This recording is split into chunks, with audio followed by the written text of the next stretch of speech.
यवतमाळ नगर परिषदेच्या 29 प्रभागांसाठी निवडणूक लढवण्यास इच्छुक असलेल्यांच्या भाजपकडून मुलाखती, काँग्रेस आणि राष्ट्रवादी काँग्रेसमधील अनेकांचे अर्ज, मोठ्या संख्येने इच्छुकांची गर्दी। कोल्हापूरच्या शिरोळ तालुक्यात ऊस दर आंदोलन चिघळलं। आंदोलक कार्यकर्ते आणि पोलिसांमध्ये बाचाबाची घटनेमुळे मध्यरात्री शिरोळमध्ये काही काळासाठी तणावाची स्थिती। पोलिसांनी बळाचा वापर करत आंदोलकांना पांगवलं। यवतमाळमध्ये ट्रॅव्हल्स आणि कंटेनरचा अपघात, महागाव ते पुसद दरम्यान अपघात, दोन्ही वाहनांमधील चालक आणि प्रवासी जखमी, 7 जण जखमी, रुग्णालयात उपचार सुरू। बुलढाण्यात अवैध गर्भलिंग निदान आणि गर्भपात करणाऱ्या डॉक्टरांच्या घरी छापा, डॉक्टरसह 4 जणांविरोधात गुन्हा दाखल। शल्यचिकित्सक डॉक्टर दत्तात्रय बिराजदार यांच्या मार्गदर्शनाखाली कारवाई।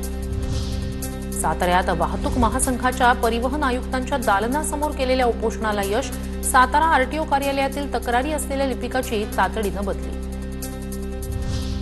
कराडमध्ये ग्रामदैवत उत्तरा लक्ष्मी महोत्सवाचा प्रारंभ। रणजित पाटील आणि जिजाई शहर संघाकडून आयोजित करण्यात आलेल्या कार्यक्रमात दिव्यांग आणि बचत गटाचा मेळावा पार पडला।